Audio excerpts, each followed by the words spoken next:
You have to train yourself to embrace the suck and love it. And you have to be rigid in your outcome, but flexible in how you get there. Because the secret to success that I found is I change my approach until I get the result that I want. Welcome to Your Intended Message, the perfect place for leaders and promising professionals who want to convey the intended message for greater success. Every week, we interview experts who address the challenges and best practices to deliver your message effectively. That might be one-to-one, one-to-few, or one-to-many. And perhaps the most important conversation, one-to-self. I'm your host, George Torok. My guest today is Brady Foulk. Here's 3 facts that I think you should know about Brady. 1, he is founder and head trainer at New Direction Dog Training. 2, with years of experience, he's honed his skills in canine behavior, obedience, emotional support, and service dog training. And 3, he helps individuals focus on what they can control rather than what they lack, and helps transform pet owners into effective leaders in their canine relationship. Brady Foulk, welcome to Your Intended Message. Thank you so much for having me here. I'm so grateful to be here, and I want your audience to know if you have a dog, you're in the right place. We're going to talk about some dog training tips and tricks. I got lots to share. And yet, if you don't have a dog, I want you to know you're also in the right place. We're going to talk about effective, elegant leadership. We're going to talk about how it applies to your business and how it applies to your life. And I got lots of stories to share. So thank you all for giving me the next, 15, 20 minutes of your life. And Brady, I'm sure that we've triggered some curiosity there. People saying, wait a minute, I thought this was supposed to be about communication skills. What are we talking about dog training? However, it turns out there's a lot of lessons in common between dog training, dog ownership, and leadership communication skills. And I can certainly testify to that. I remember when I was a new manager in an organization. My kids were younger, and at the same time, I also took my dog, a shepherd, for training, and I discovered that, hey, you know what? Some of these things I'm learning in dog training also apply to managing people on my team and raising my kids. And that didn't mean that I ran around giving everybody treats. No, but there were lessons. So Brady, let's start with some of the biggest lessons that you see that you've learned from dog training that you're actually calling dog or ownership leadership in terms of people leadership. What are some of the overlaps? Where do we see similarities? Yeah, there's quite a few. It's a brilliant question because I got started in a lot of this because I'm a big Tony Robbins fan. And now I volunteer at his seminars and I've studied NLP, and he calls it the 7 steps to lasting change, but it also applies to dog training. And step 1 is to understand and appreciate their world. And you have to understand their body, their mind, and their spirit. And that's really the first step in everything that I do with the dog. I want to understand, what are they great at? And then what are they struggling with? And then what's the result? What are their goals? What are we looking to do? And once I understand that and I know what they love, I know what they're afraid of, I know what gets them super excited and what's kind of like meh. Once I understand that, then I can connect with them. I can connect with them and start building new patterns. And one thing that I like to talk about is one of the craziest dogs I trained, Fuchsia. Man, she came to me. She didn't really like food. She didn't really like toys. She was reactive towards people. She was reactive towards dogs. I remember her leash had it was her collar, and then it had chain on it, and then her regular leash. And I was like, why is this? And she's like, because she chews on her leash and then she runs away. And I was like, okay, that's interesting. That's good to know, right? I got to understand their world. So knowing this, we started working with her, and I don't use e-collars or prong collars or choke collars because I believe that being a leader means more than just getting results. And we took them, we went to their house, and the first thing I noticed when I came inside is there's a big mess. It was very tight space. It was kind of crammed together, and the one dog, Fuchsia, didn't really have any place to go. And then they had two cats, and the dog didn't really like the cats either. But I found out that's because they were kind of always bumping shoulders with each other. I don't know if you've been to Disneyland or amusement park when it's a little overly crowded and you're like, get away from me, you know? You feel like that, George? Yes, you're right. There are times I don't like crowds at all, definitely. So I don't like it when, I don't like being caught on a bus or a subway. Give me some room, please. Most definitely. So that was like part of the dog training that they didn't understand is this is affecting the environment, is affecting what's happening into their inside world. And so it's paying attention to your environment and what you're creating as a company or for your own business or for your own life. And so the first thing I helped them do was to clean up and to create some space and to throw out some old things and add some new things, like a space for her dog to go and to like have alone time, because that's needed for everyone. I need my alone time too. I'm sure you do too, George. So, yep, very much. Now that's interesting that you're right. People need alone time. And that's something we don't take into consideration often. Yeah. And then also being able to address when I feel anger or when I feel a certain emotion or frustrated, I'm going to go cool off and do something else. And that's a big one for myself too. I get frustrated at times. And so I need to go take a walk or do something for the dog and go lay down in your bed and chew on a bone, like you're okay over here. And so just giving them that permission and that safe place to go cool off, I feel like is very important. Number one. And then number two, we got to start looking at the associations that are being connected. And I use classical conditioning, which is Pavlovian conditioning, where you ring a bell, bring out the food.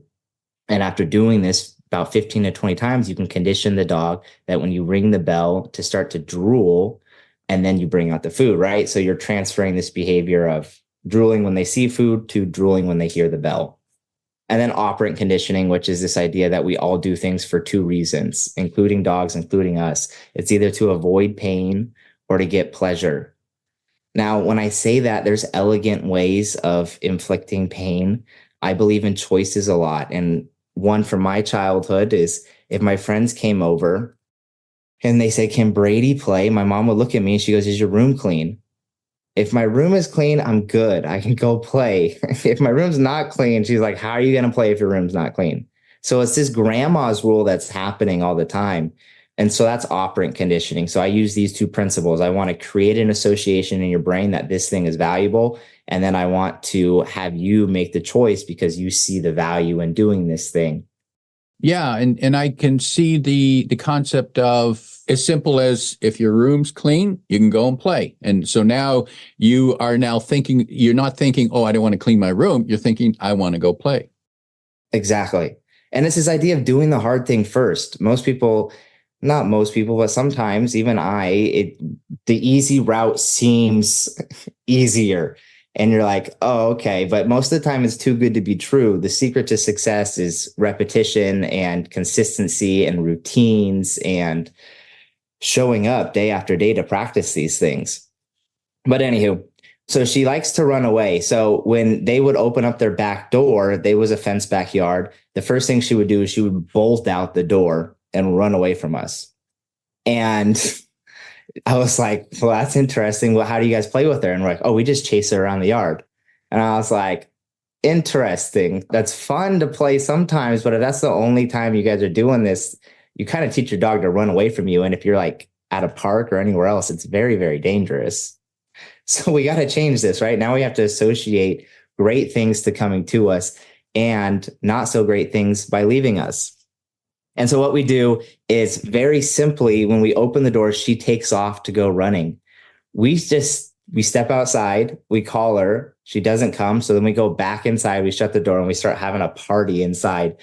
And she goes, what's happening in here? And then she runs to the back door. When she comes to this back door, she joins the party and starts celebrating with us. And she's like, okay, these people are pretty cool. You can say cook and give them a treat too and reward them for partying with you. We shut the door, we open the door again. She takes off, but this time she takes off like halfway and she looks back at us and we start partying. And then she turns around and she comes back to us again. So now we're rewiring her brain and showing her that the party happens with us and we're not going to chase you anymore. So we're changing the association to what works for her and what doesn't work for her. So these two things of keeping the environment clean and being aware of the effect that it has, and then using elegantly pain and pleasure to show your dog what you want. And finally, another episode of classical conditioning, the dog hated the cat. So we set up a baby gate and we put the cat on one side, the dog on one side, and the dog didn't really like anything, but the one thing the dog did like was tuna. She would eat tuna. And so the cat would eat tuna too. So we started off just with like, each other's face, you guys get tuna. See each other's face, tuna. See each other's face, you get tuna. So now we're changing what it means to be in close proximity, because remember, they were rubbing past each other. But, sometimes you're in a big group of friends and everyone's hugging each other and you're totally fine with it. You're like, I love this love, And so you can be okay with it. We just got to associate that emotion. So we got them to the point to where they were like licking the screen, just like licking tuna off both sides of the spoon together. They were like kissing each other. And then we would we would separate, and then we would do this. They did this for 3 weeks, a month consistency. They did it every day at 5:00. And by the end of the month, the cat and the dog, they love seeing each other. And they're like, can we play this game together? And then just giving them their own spots to cool down when there was frustration is very helpful. So that's my Fuchsia story. She was a great lesson for me. And it kind of shows how all of these things apply towards just general life. You got to do the hard things in life. You got to organize and stay control of your environment. And then you got to set up routines and habits and rituals. And there's no question, life is full of hard things, of challenges that sometimes we're happy to face, but most of the time we kind of want to avoid those hard things, those painful moments. So, but we can only avoid it to some extent, because some of those hard moments we need to address in order to get to the success on the other side of that. And so now we need to change the way we look at the hard moment, the challenge. We need to see it as part of getting to that good feeling side.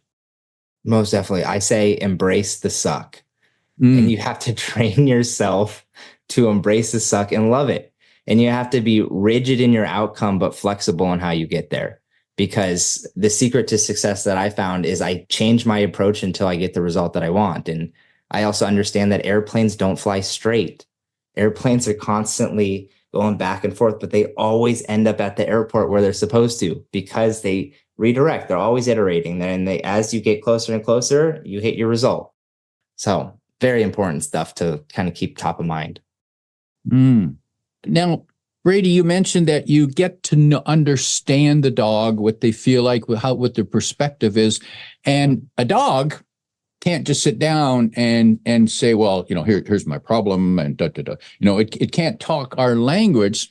So that means you need to pick up on those messages in a different way. And what do you do? How do you pick up on that? Yeah, I take their temp. And their temp means tail, eyes and ears, mouth, and posture, TEMP. So by taking their temp, I pay attention. Are their eyes bright and open?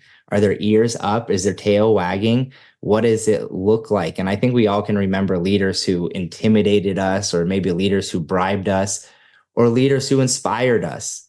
And the leaders who inspire us, it feels different. So I'm always inspiring the dog to want to work with me, and they understand that great things come through me. So as the temp stays high, then we're good to keep training. If the temp drops, that means something's happened. Like I've challenged them too much. This is too hard of a task for them to do, and they don't feel supported, or it's in an environment that's new and distracting. And sometimes I ask people if they've been to Disneyland, and sometimes people haven't. The first time you go to Disneyland, there's lots of noises and sounds and distractions, and losing a kid. I got lost in Disneyland. It's how I learned how not to get lost. I had to go up there and be like, Mr. and Mrs. Foulk, can you come get your kid? But it's very easy. But it's our job to show them. And that's interesting, that the temp, and of them, I think the first one doesn't apply to people because we don't have tails anymore. But certainly when we're talking with people or talking to people or listening to people, we can certainly observe their body and what's it doing, because there's messages their body is saying, whether or not they're comfortable, not uncomfortable. That includes their eyes. Where are they looking? What do their eyes look like? Their mouth, is it a in a grimace? Is it a comfortable smile? Is it a fake smile? And certainly posture says a lot too about people. So there's a lot of overlap there. And we get too focused sometimes only on the words. And the words, and of course, the dog, has got ruff or bow wow. And yes, there's different tones. There's a friendly one and a threatening one. But other than that, you can't tell a lot from the words, but it's all about what comes through the body. And I'm curious, so you've helped the dogs change associations into more positive. Hmm. Do the dogs pick up on your body language? Most definitely.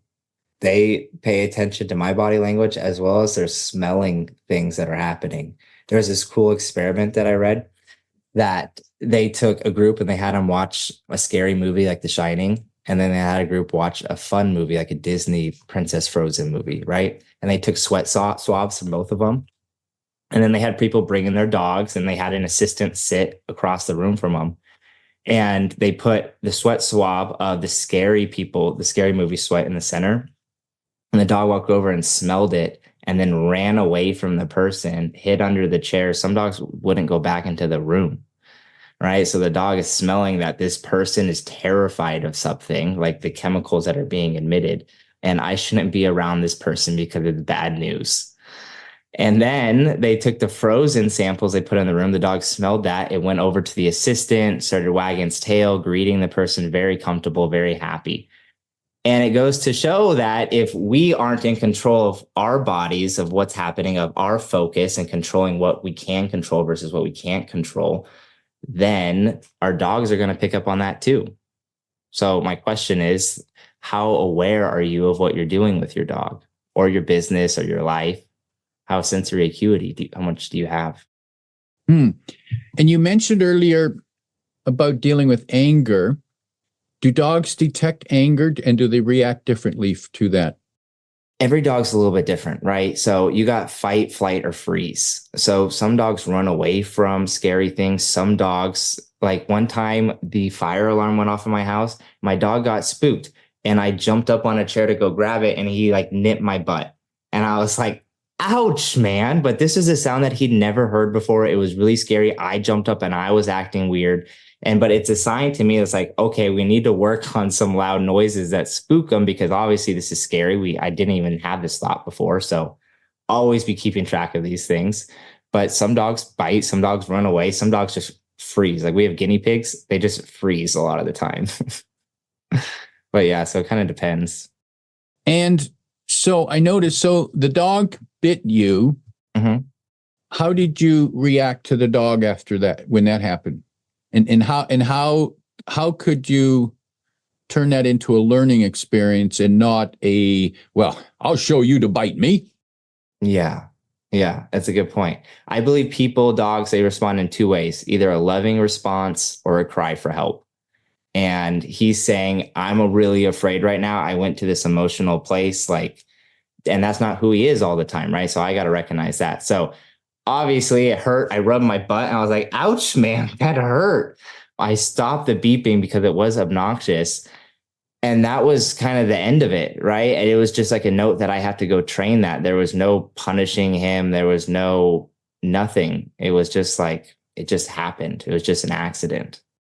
And I can see how, so a dog clearly, when feeling threatened, it's probably natural for it to bite because that's how a dog protects itself.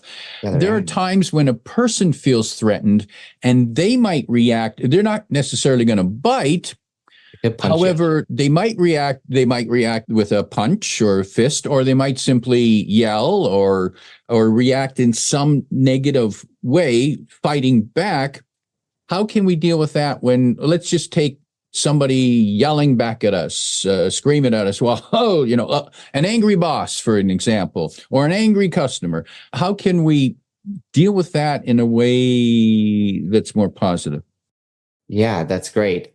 Now, I believe in a relationship, it's much more about the relation to the thing rather than the actual thing. So, whatever you guys are fighting about, it's not about the actual thing. Like, there's underlying things that's happening. And so, you got to understand and appreciate the person's world. You got to understand where they're coming from, why they're doing what they're doing. And that comes on both. It takes two people, right? So, they both have to be open and willing to communicate. Now, sometimes your boss isn't willing to communicate, and there's 8 ways you could deal with a problem for dog training. One, you could quit. You could get rid of the dog. You could get a divorce, right? Very, very easy. You could use positive punishment. You could throw a chair at them or something, right? You could hit the dog, hit your partner, right? Not very good habits. Negative reinforcement's interesting. This is like when you go to your grandma's house and you put your feet on the table and she just stares at you and gives you a mean look. And then as soon as you take your feet off the table, she smiles. And so you could use some negative reinforcement with your boss by just ignoring the bad behavior. And then as soon as he gives you anything else that's positive, you're like, oh, okay. And you respond accordingly. But anything that triggers you, there's this idea that you have a stimulus and then a gap between a response. And that gap is what we're increasing in dogs. And it's also what we're increasing in ourselves. You have a stimulus, something that triggers you, and then you have a behavior. And we want to expand our options. Or you could have extinction, which just means you ignore it and hope that it goes away. Fingers crossed, which some people do for dog training too. They're like, I just hope they'll grow out of it. Sometimes it does, sometimes it doesn't. So those are the 4 like not so good ways. The 4 good ways, one is to train an incompatible behavior. So what that means is you could set up an environment where you and your boss go out to lunch or something that's positive, and you train them that when we're having this conversation about this thing, right, it's all these positive things are happening. Like I'm making sure whatever you like in your world, we're doing that thing. So lots of good things are happening. And I also want to change how we have the conversation. So my hallucination is, my experience of you is this. It's not like you are this. It's like this pattern that I'm noticing is great in some ways. And then this is some of the challenges I have with it. And so when you communicate in different ways, it prevents you from telling a story and getting trapped into the story. And I see people tell stories all the time with their dogs and all sorts of things. But if you can just stay focused and be like, this is the pattern that like is challenging. I understand why you're doing it to protect yourself, like if you're closing off. But anywho, moving forward, you can shape an incompatible behavior. You can reward anything that's not the behavior. Very similar to negative reinforcement. You just don't give them a bad look. You're just, anytime they say something nice to you, you go, oh my gosh, thank you so much. Like, and then you share something, you have a conversation, but you stay positive about it.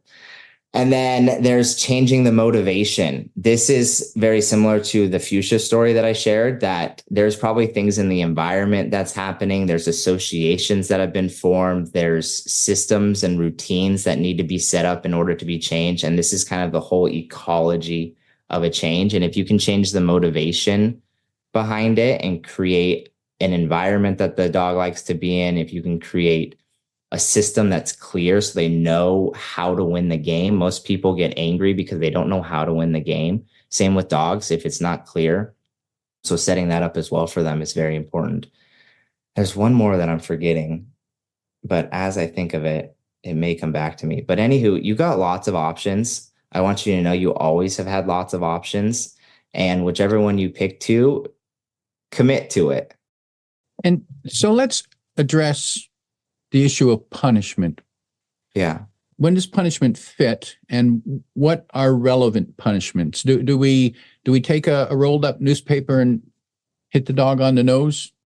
Yeah, I don't believe in physical punishments. I feel like we've evolved to a point to where we can communicate more effectively. It's like, it's not appropriate for me to hit you if I get mad at you. Like, I have to figure out how to communicate to you to work with you. And most of the time you probably don't feel heard. So punishment, how I look at it is, and also just to preface this, sometimes I felt like I had to walk on eggshells around my parents. And so like I was kind of like always like afraid of making a mistake. Sometimes I had to stand in the corner for an hour or two and just stare at the corner. I'd be on timeouts for very long periods of time. I was a rebel in some cases.